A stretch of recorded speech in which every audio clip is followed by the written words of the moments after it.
Chapter 18 Till Elizabeth entered the drawing-room at Netherfield, and looked in vain for Mr. Wickham among the cluster of red coats there assembled, a doubt of his being present had never occurred to her.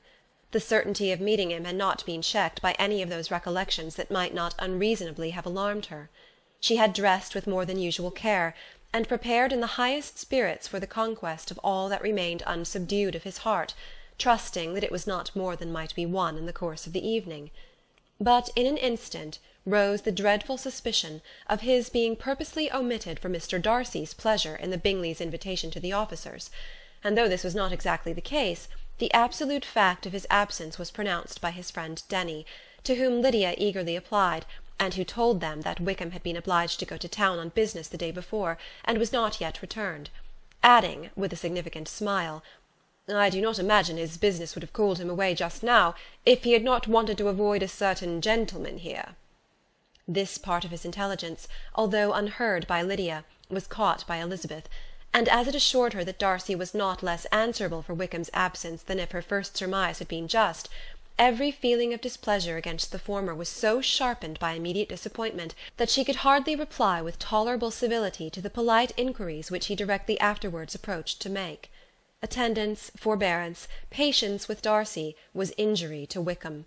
She was resolved against any sort of conversation with him, and turned away with a degree of ill-humour which she could not wholly surmount even in speaking to Mr. Bingley, whose blind partiality provoked her. But Elizabeth was not formed for ill-humour, and though every prospect of her own was destroyed for the evening, it could not long dwell on her spirits, and having told all her griefs to Charlotte Lucas, whom she had not seen for a week, she was soon able to make a voluntary transition to the oddities of her cousin, and to point him out to her particular notice. The first two dances, however, brought a return of distress. They were dances of mortification.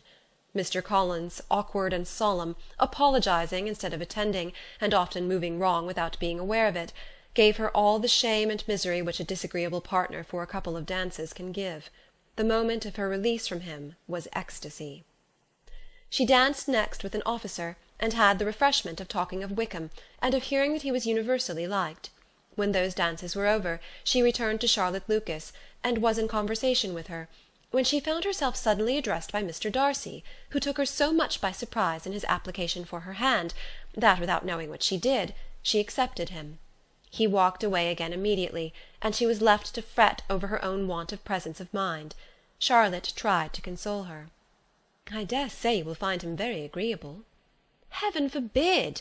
That would be the greatest misfortune of all. To find a man agreeable whom one is determined to hate. Do not wish me such an evil." When the dancing recommenced, however, and Darcy approached to claim her hand, Charlotte could not help cautioning her in a whisper not to be a simpleton, and allow her fancy for Wickham to make her appear unpleasant in the eyes of a man of 10 times his consequence. Elizabeth made no answer, and took her place in the set, amazed at the dignity to which she was arrived in being allowed to stand opposite to Mr. Darcy, and reading in her neighbours' looks their equal amazement in beholding it. They stood for some time without speaking a word, and she began to imagine that their silence was to last through the 2 dances, and at first she was resolved not to break it, till, suddenly fancying that it would be the greater punishment to her partner to oblige him to talk, she made some slight observation on the dance. He replied, and was again silent. After a pause of some minutes, she addressed him a second time with, "It is your turn to say something now, Mr. Darcy. I talked about the dance, and you ought to make some sort of remark on the size of the room, or the number of couples." He smiled, and assured her that whatever she wished him to say should be said. "Very well, that reply will do for the present. Perhaps by and by I may observe that private balls are much pleasanter than public ones. But now we may be silent." "Do you talk by rule, then, while you are dancing?" "Sometimes. One must speak a little, you know. It would look odd to be entirely silent for half an hour together, and yet, for the advantage of some, conversation ought to be so arranged as they might have the trouble of saying as little as possible." "Are you consulting your own feelings in the present case, or do you imagine that you are gratifying mine?" "Both," replied Elizabeth archly, "for I have always seen a great similarity in the turn of our minds. We are each of an unsocial, taciturn disposition, unwilling to speak unless we expect to say something that will amaze the whole room, and be handed down to posterity with all the éclat of a proverb." "This is no very striking resemblance of your own character, I am sure," he said. "How near it may be to mine, I cannot pretend to say. You think it a faithful portrait, undoubtedly." "I must not decide on my own performance." He made no answer, and they were again silent till they had gone down the dance, when he asked her if she and her sisters did not very often walk to Meryton. She answered in the affirmative, and, unable to resist the temptation, added, "When you met us there the other day, we had just been forming a new acquaintance." The effect was immediate. A deeper shade of hauteur overspread his features, but he said not a word, and Elizabeth, though blaming herself for her own weakness, could not go on. At length Darcy spoke, and in a constrained manner said, "Mr. Wickham is blessed with such happy manners as may ensure his making friends. Whether he may be equally capable of retaining them is less certain." "He has been so unlucky as to lose your friendship," replied Elizabeth with emphasis, "and in a manner which he is likely to suffer from all his life." Darcy made no answer, and seemed desirous of changing the subject. At that moment Sir William Lucas appeared close to them, meaning to pass through the set to the other side of the room, but on perceiving Mr. Darcy, he stopped with a bow of superior courtesy to compliment him on his dancing and his partner. "I have been most highly gratified indeed, my dear sir. Such very superior dancing is not often seen. It is evident that you belong to the first circles. Allow me to say, however, that your fair partner does not disgrace you, and that I must hope to have this pleasure often repeated, especially when a certain desirable event, my dear Eliza," glancing at her sister and Bingley, "shall take place. What congratulations will then flow in! I appeal to Mr. Darcy. But let not me interrupt you, sir. You will not thank me for detaining you from the bewitching converse of that young lady, whose bright eyes are also upbraiding me." The latter part of this address was scarcely heard by Darcy, but Sir William's allusion to his friend seemed to strike him forcibly, and his eyes were directed with a very serious expression towards Bingley and Jane, who were dancing together. Recovering himself, however, shortly, he turned to his partner, and said, "Sir William's interruption has made me forget what we were talking of." "I do not think we were speaking at all. Sir William could not have interrupted two people in the room who had less to say for themselves. We have tried 2 or 3 subjects already without success, and what we are to talk of next I cannot imagine." "What think you of books?" said he, smiling. "Books? Oh, no. I am sure we never read the same, or not with the same feelings." "I am sorry you think so. But if that be the case, there can at least be no want of subject. We may compare our different opinions."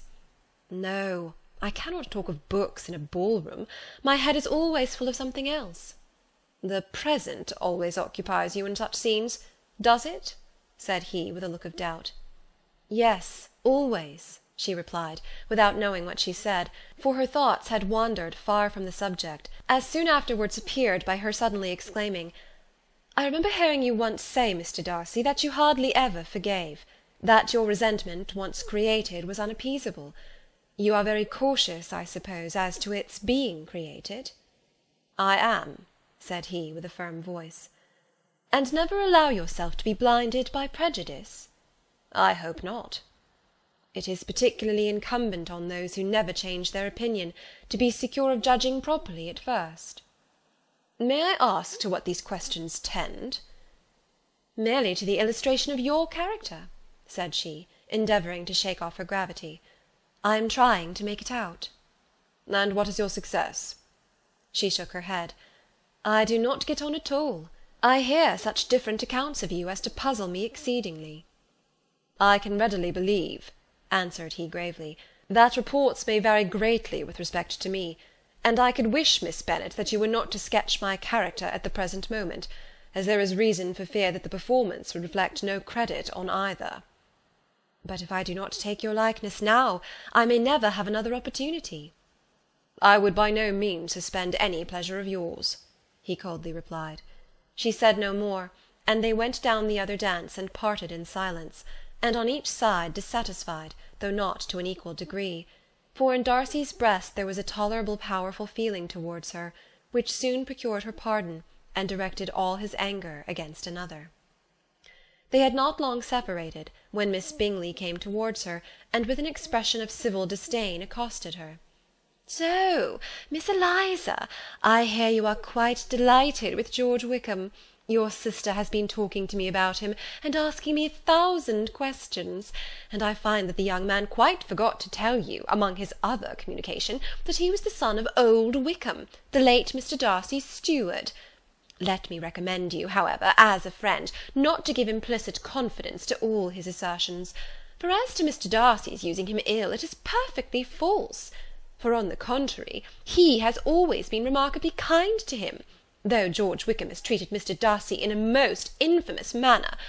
I do not know the particulars, but I know very well that Mr Darcy is not in the least to blame, that he cannot bear to hear George Wickham mentioned, and that though my brother thought that he could not well avoid including him in his invitation to the officers, he was excessively glad to find that he had taken himself out of the way. His coming into the country at all is a most insolent thing indeed, and I wonder how he could presume to do it. I pity you, Miss Eliza, for this discovery of your favourite's guilt, but really, considering his descent, one could not expect much better." "His guilt and his descent appear by your account to be the same," said Elizabeth angrily, "for I have heard you accuse him of nothing worse than being the son of Mr Darcy's steward, and of that I can assure you he informed me himself." "I beg your pardon," replied Miss Bingley, turning away with a sneer. "Excuse my interference. It was kindly meant." "Insolent girl," said Elizabeth to herself, "you are much mistaken if you expect to influence me by such a paltry attack as this. I see nothing in it but your own wilful ignorance and the malice of Mr Darcy."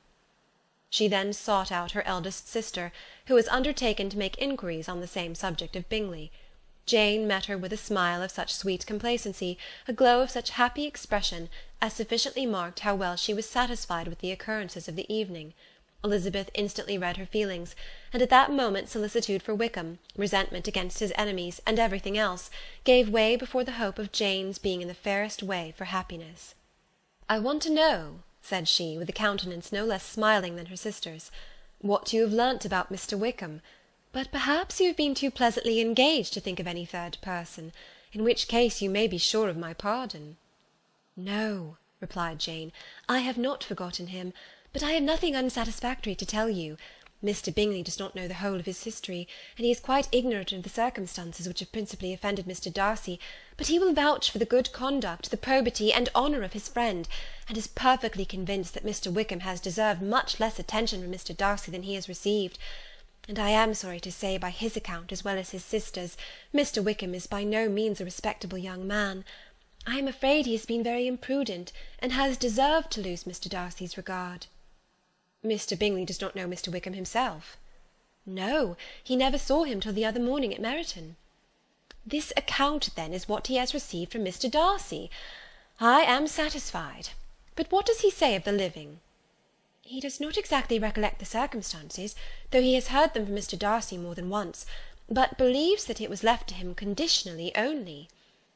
"I have not a doubt of Mr Bingley's sincerity," said Elizabeth warmly, "but you must excuse my not being convinced by assurances only.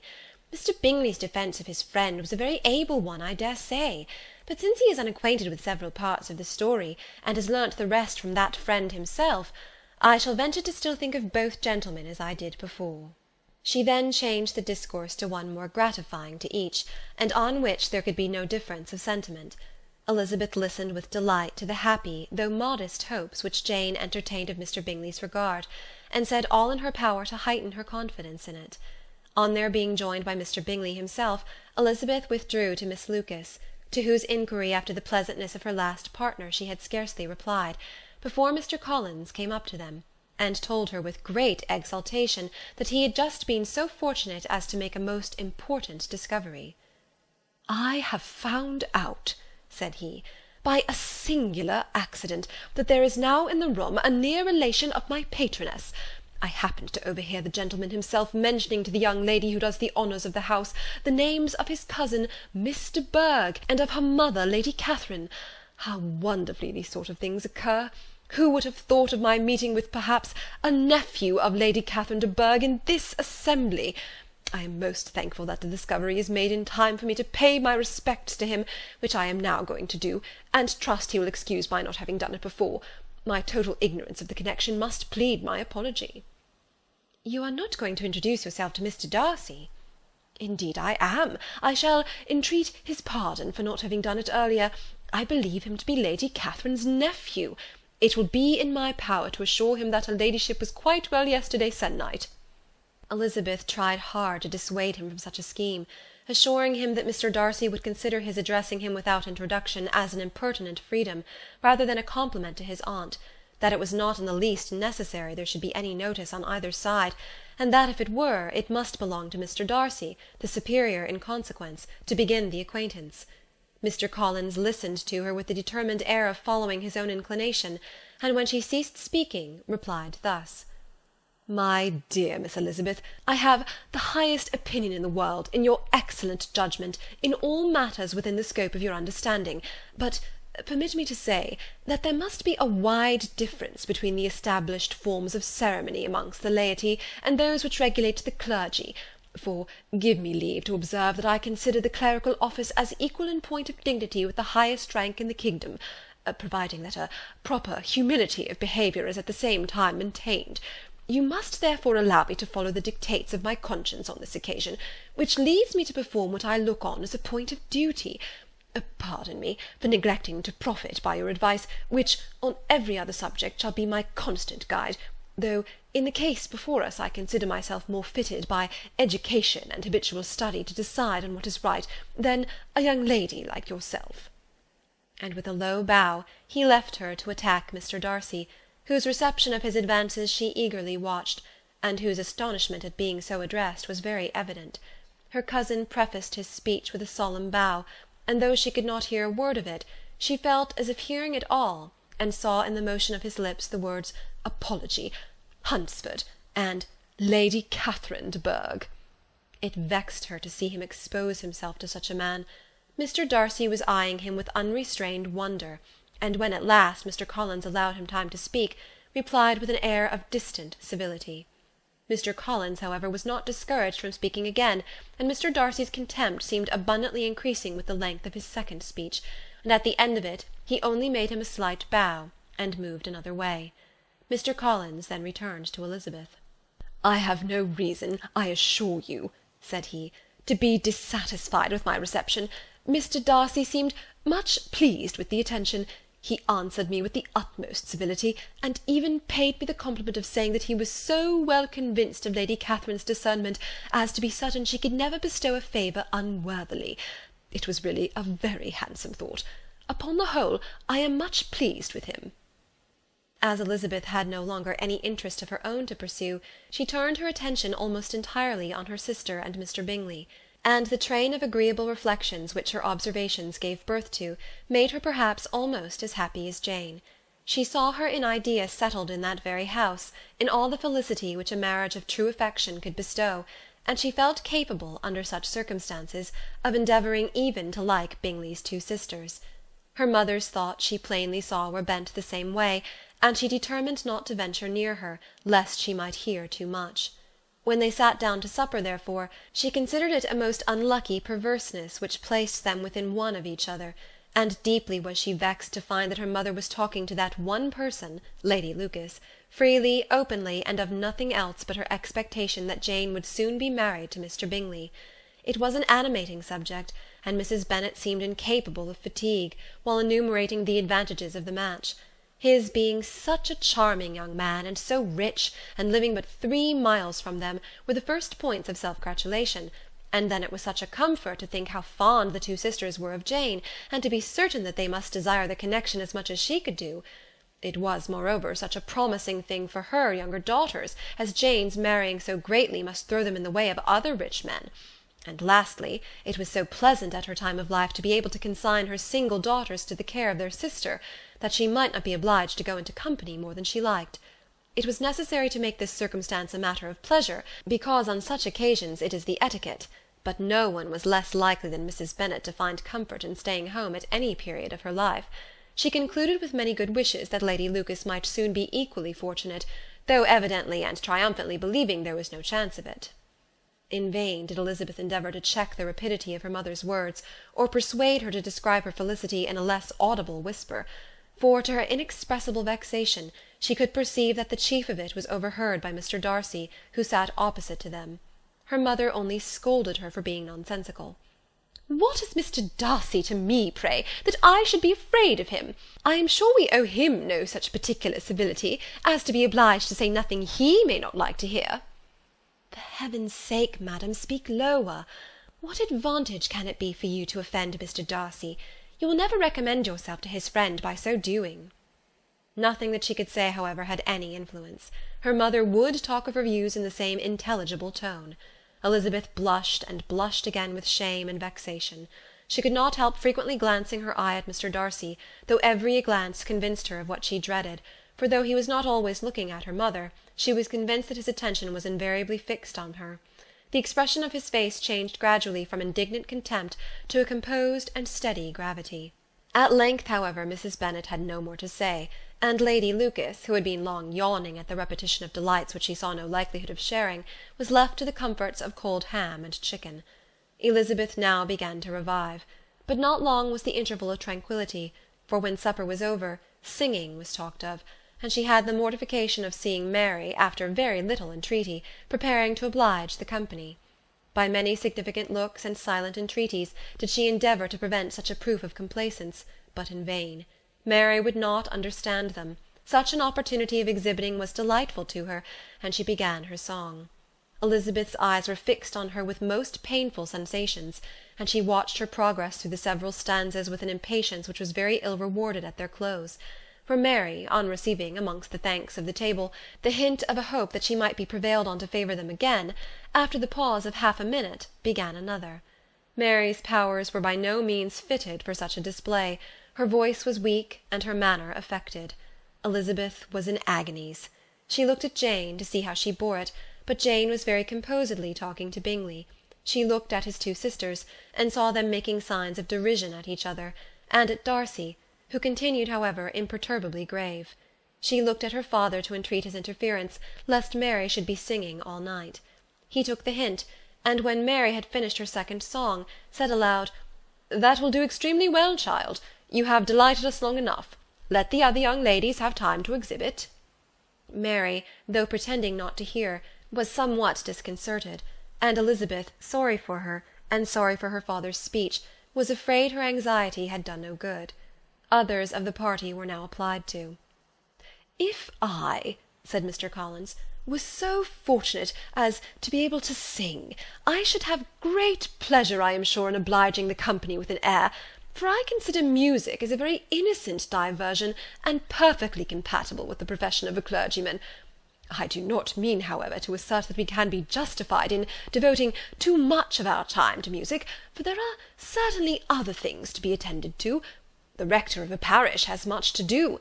In the first place, he must make such an agreement for tithes as may be beneficial to himself, and not offensive to his patron.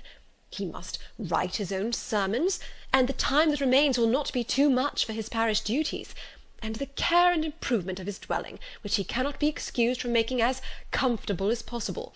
And I do not think it of light importance that he should have attentive and conciliatory manner towards everybody, especially towards those to whom he owes his preferment. I cannot acquit him of that duty, nor could I think well of the man who should omit an occasion of testifying his respect towards anybody connected with the family." And with a bow to Mr. Darcy, he concluded his speech, which had been spoken so loud as to be heard by half the room. Many stared, many smiled, but no one looked more amused than Mr. Bennet himself, while his wife seriously commended Mr. Collins for having spoken so sensibly, and observed in a half-whisper to Lady Lucas that he was a remarkably clever, good kind of young man. To Elizabeth it appeared that, had her family made an agreement to expose themselves as much as they could during the evening, it would have been impossible for them to play their parts with more spirit or finer success, and happy did she think it for Bingley and her sister that some of the exhibition had escaped his notice, and that his feelings were not of a sort to be much distressed by the folly which he must have witnessed.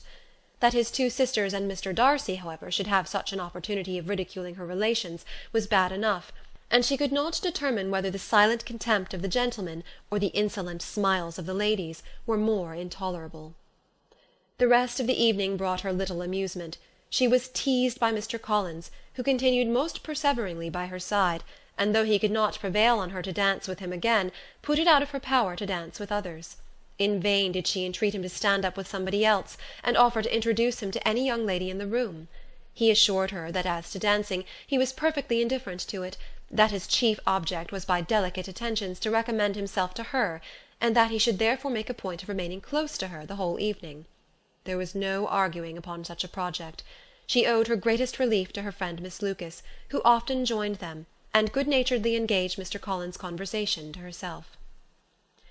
She was at least free from the offence of Mr. Darcy's further notice. Though often standing within a very short distance of her, quite disengaged, he never came near enough to speak.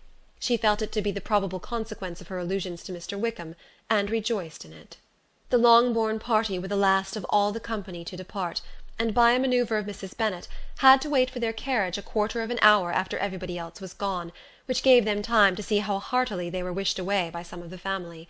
Mrs. Hurst and her sister scarcely opened their mouths, except to complain of fatigue, and were evidently impatient to have the house to themselves. They repulsed every attempt of Mrs. Bennet at conversation, and by doing so threw a languor over the whole party, which was very little relieved by the long speeches of Mr. Collins, who was complimenting Mr. Bingley and his sisters on the elegance of their entertainment, and the hospitality and politeness which had marked their behaviour to their guests. Darcy said nothing at all. Mr. Bennet, in equal silence, was enjoying the scene. Mr. Bingley and Jane were standing together, a little detached from the rest, and talked only to each other. Elizabeth preserved as steady a silence as either Mrs. Hurst or Miss Bingley, and even Lydia was too much fatigued to utter more than the occasional exclamation of "Lord, how tired I am!" accompanied by a violent yawn. When at length they arose to take leave, Mrs. Bennet was most pressingly civil in her hope of seeing the whole family soon at Longbourn, and addressed herself especially to Mr. Bingley, to assure him how happy he would make them by eating a family dinner with them at any time, without the ceremony of a formal invitation. Bingley was all grateful pleasure, and he readily engaged for taking the earliest opportunity of waiting on her, after his return from London, whither he was obliged to go the next day for a short time. Mrs. Bennet was perfectly satisfied, and quitted the house under the delightful persuasion that, allowing for the necessary preparation of settlements, new carriages, and wedding clothes, she should undoubtedly see her daughter settled at Netherfield in the course of 3 or 4 months.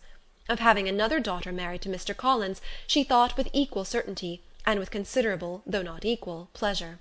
Elizabeth was the least dear to her of all her children, and though the match and the man were quite good enough for her, the worth of each was eclipsed by Mr. Bingley and Netherfield.